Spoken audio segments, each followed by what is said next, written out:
I found out through Instagram. That's how I saw the BMW. Black, glossy, ribbon still tied around the hood like some showroom trophy. My sister was standing next to it, grinning. Mom had commented, "You deserve the world, baby girl." Proud mom moment. Dad had replied with a string of clapping emojis. There was no post about me. Not even a story highlight. I stared at my screen until it went dim, my reflection staring back like I was the one intruding on something I didn't belong to. She graduated from high school. I had just finished my degree in sociology, after 4 years of working part-time, balancing internships, and commuting because there was never enough money for me to live on campus. The deal had always been that the graduation money from our late grandmother, $15,000 in a trust, would help fund my final semester. That's what they said. That's what she said. Apparently, the deal changed. No one told me. The BMW glided into our driveway that Saturday morning. I heard it before I saw it. The smooth purr of an engine built for someone who'd never changed their own oil. I watched from the upstairs hallway as they gathered around it like a family unveiling a monument. Dad held up a camera. Mom clapped. My sister squealed. I was not invited outside. I wasn't even called by name. I remember thinking, I wonder how much of that car is mine. Later, when I came down to grab a bowl of cereal, Mom was still buzzing. She looks so grown up in that car, doesn't she? She beamed, not even glancing at me. I stayed quiet. I didn't ask about the money. I didn't ask about the party they were planning, the one they were whispering about in the kitchen for days. I heard snippets. Catering. Decorations. Custom invites. None of them were addressed to me. The silence around me started to stretch. It wasn't even that they hated me. It was something colder. I was a utility. I was reliable. Expected to show up, stay quiet, clean up, send updates, do well, make the family look good, but not to be celebrated, not to be remembered. That night, I opened my grandmother's old email. She left me the password to before she passed. I searched for the transfer record, the trust, my name. It was there. Final disbursement of graduation fund to mother's name, guardian of my name. All dated months before. I had begged them to help me cover spring tuition. They had it. They used it. And they never told me. I closed the laptop. My room felt smaller, like I had to fold myself into the walls just to breathe. And downstairs, they laughed over dinner. The silverware clinked. My sister's voice carried. I think she called me quiet, as always. And I was, for now. The invitation never came. Not by text, not by call, not even one of those mass Facebook events they used to tag me in when it was convenient. But I knew the party was that Saturday. I heard Dad talking about renting heaters for the backyard tent. I saw the folding tables stacked in the garage, a roll of gold and white ribbon on top. My sister's name was printed on every banner, every party favor, her initials in soft cursive on the boxes of custom macarons.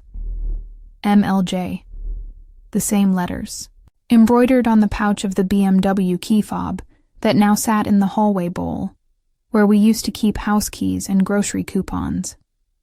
The house had shifted. My presence, once asked for in chores and errands, was now inconvenient. Even in silence, I took up space they didn't want to account for. The morning of the party, I made coffee and left the pot on for them. I cleaned up the sink. I even tied the trash bag and set it by the door so it wouldn't smell later. No one said thank you. No one even looked at me. I passed Mom in the hallway. She was on the phone. No, I think she's busy or out or something. Yeah, no, just us. She said, like I was some shadow with a vague name. I stood by my window and watched the guests arrive. Girls in white dresses and sparkly heels. Guys in loafers with gel-slicked hair. All the people who came to celebrate her graduation. The high school.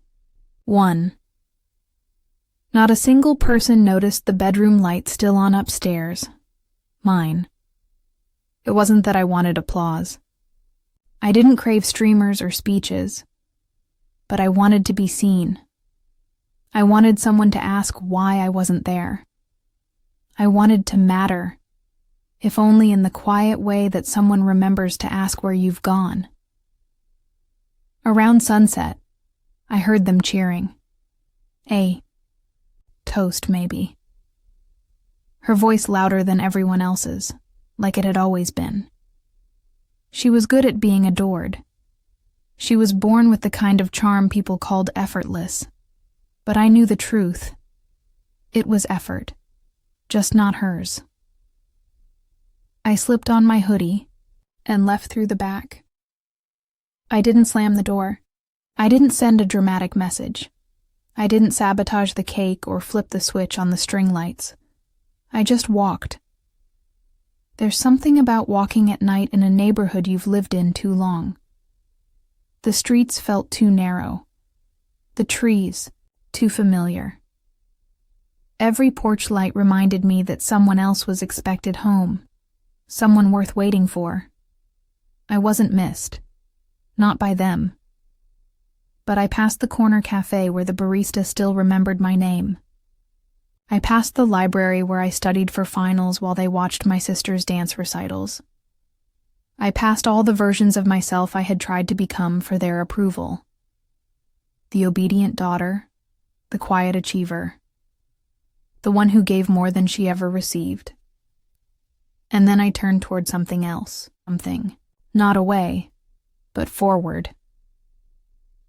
When I got back, the house was quiet. The last few guests had left. Someone had spilled wine near the welcome mat. The ribbon from the cake box was still looped around the doorknob like a sad, forgotten celebration. No one asked where I'd been. No one noticed I'd been gone. But I had noticed something. The more I pulled away, the lighter I felt. Like maybe being invisible was only painful when I kept trying to be seen.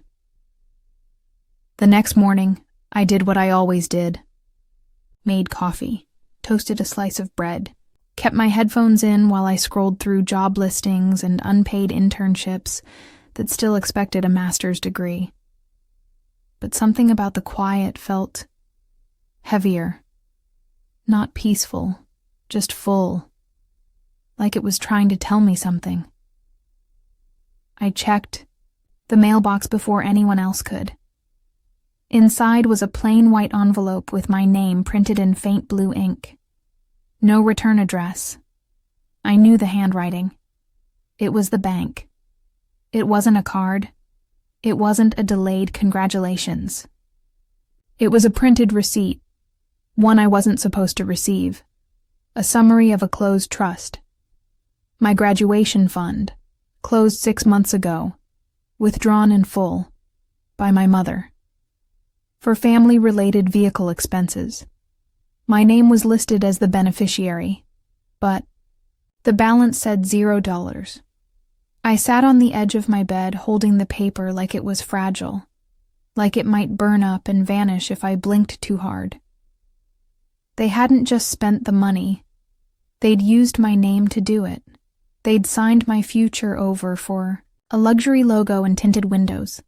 At dinner that night, my sister was still glowing. She talked about breaking in the BMW, about maybe going on a weekend trip to the coast. Mom laughed, dabbing her lips with a napkin. Dad was already researching add-ons, seat covers, cameras, the works. No one mentioned the envelope. No one even glanced my way. I didn't say anything.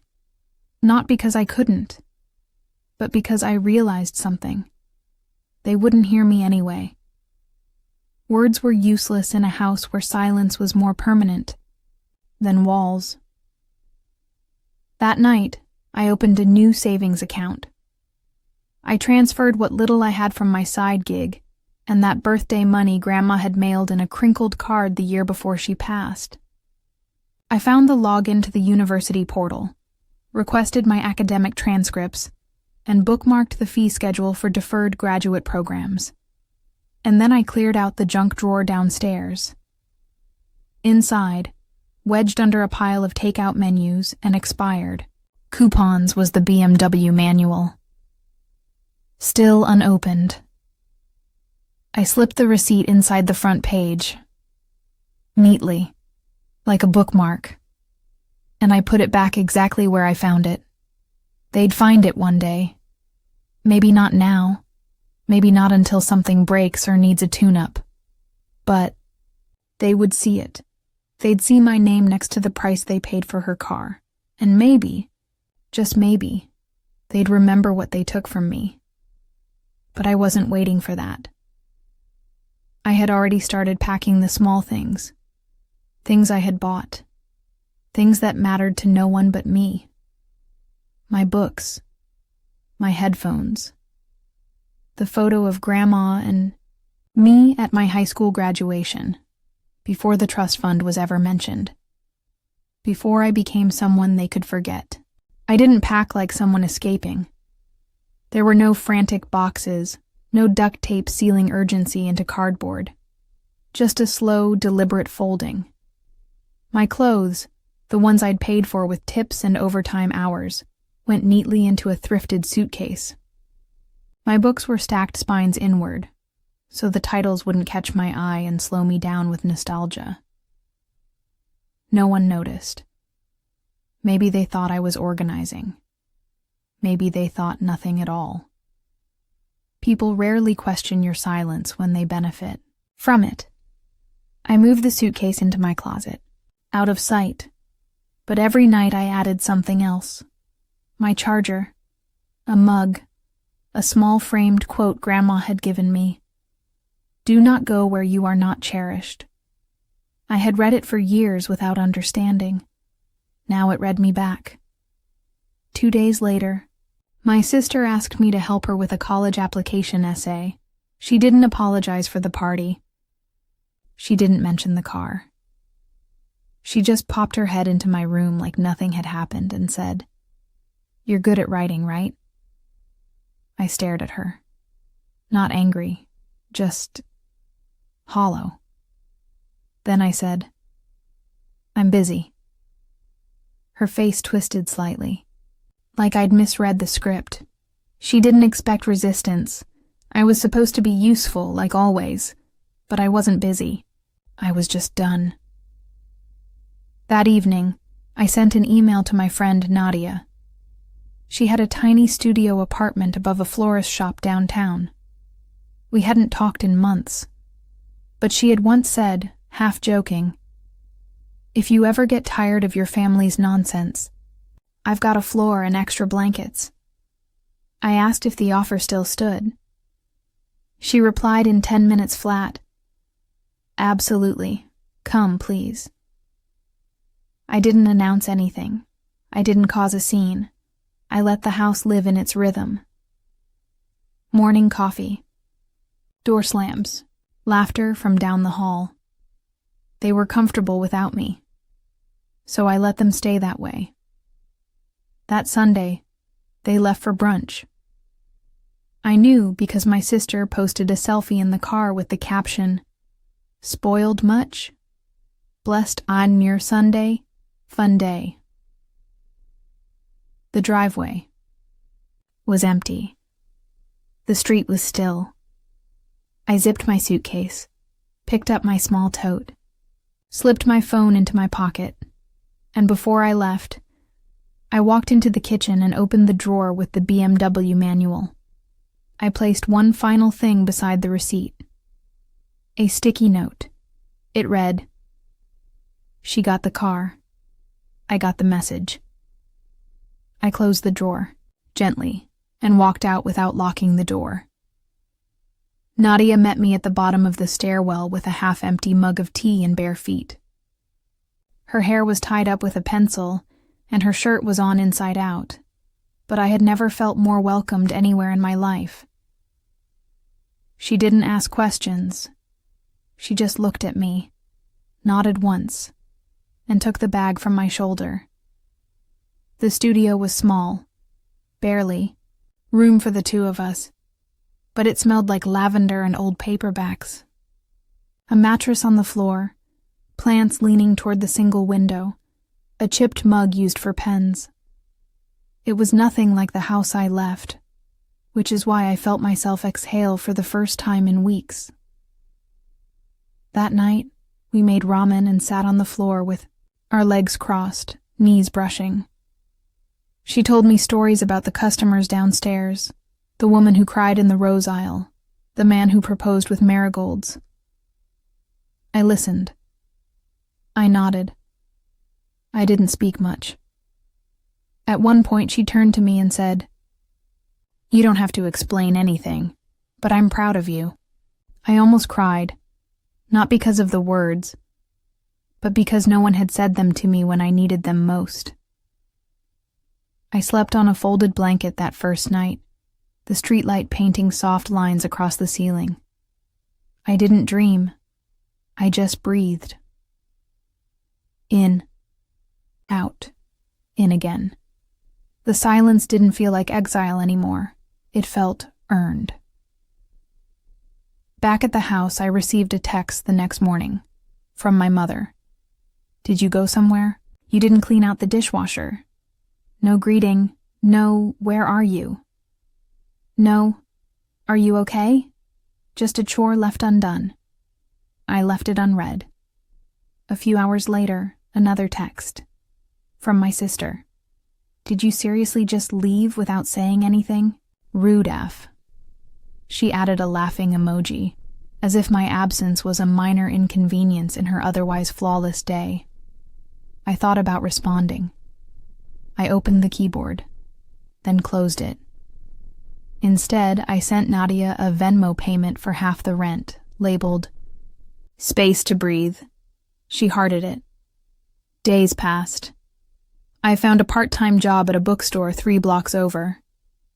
It paid minimum wage, but the owner let me read during breaks and gave me an extra croissant whenever he brought some in. I started writing again. Not essays or applications, but scribbles, thoughts, half-sentences on the back of receipts. I exist outside of their convenience. Peace doesn't clap. It exhales. The house forgot me, but I didn't forget myself. One afternoon, I walked past a dealership and saw a BMW in the window. Same model, same color. But instead of envy, I felt nothing. Not hate. Not regret. Just distance. Like something expensive left in the rain, polished, but hollow. It took them 2 weeks to realize I wasn't coming back. I think part of them thought it was a tantrum, a break, a mood. Something they could ignore until I came home and rinsed the dishes, folded the laundry, and returned to my place at the edge of the table. But silence has a different weight when it stops serving them. That's when the tone changed. Mom sent a voice message this time. "This is getting ridiculous. You could have at least said goodbye." There was no tremble in her voice, no apology, just the casual resentment of someone suddenly inconvenienced. "We've done everything for you. You think this is how family works?" I didn't answer, because the truth was, that was how family worked, for them. They give to the loudest, reward the most visible. And I had spent years being polite, helpful, reliable, and forgotten. My sister finally called. I watched the screen, buzz with her name and let it ring until it stopped, Then she texted, "If you're mad about the car, just say it. It's not that deep." Not that deep. She didn't know what she had taken. It wasn't the money. It wasn't even the car. It was the ceremony of it all. The way they gathered around her, poured into her joy, and left me in the quiet corners, like an old coat they forgot they owned. I opened Instagram that night. She had posted another photo, this time leaning on the hood, sunglasses on, captioned, "Some of us work hard. Some of us just leave." I unfollowed her. Then I blocked her, and Mom, and Dad. I deleted the family group chat from my phone. It didn't hurt like I thought it would. It didn't even sting. It felt like dusting off a shelf I forgot was mine. That weekend, I bought myself a used desk from a flea market. It had a scratched corner and a drawer that stuck, but it was mine. I placed it under the window in Nadia's apartment, taped a photo of my graduation day to the wall above it. The one where I'm smiling, cap slightly crooked, holding my own diploma. No one else is in the frame. It's perfect. Sat at the desk that night and wrote one sentence in my notebook. They taught me how to disappear. I'm teaching myself how to stay gone. 3 weeks after I left, my aunt messaged me on Facebook. She was the only one in the family who ever sent handwritten birthday cards, blue ink and cursive I used to trace with my finger like a lifeline. "Hey, sweetheart, your mom says you've gone off the radar. Just checking in. Hope everything's okay." I stared at the message for a long time. She meant well. She always had. But there was something behind her words, a pressure dressed as concern. A polite nudge toward the version of me they preferred.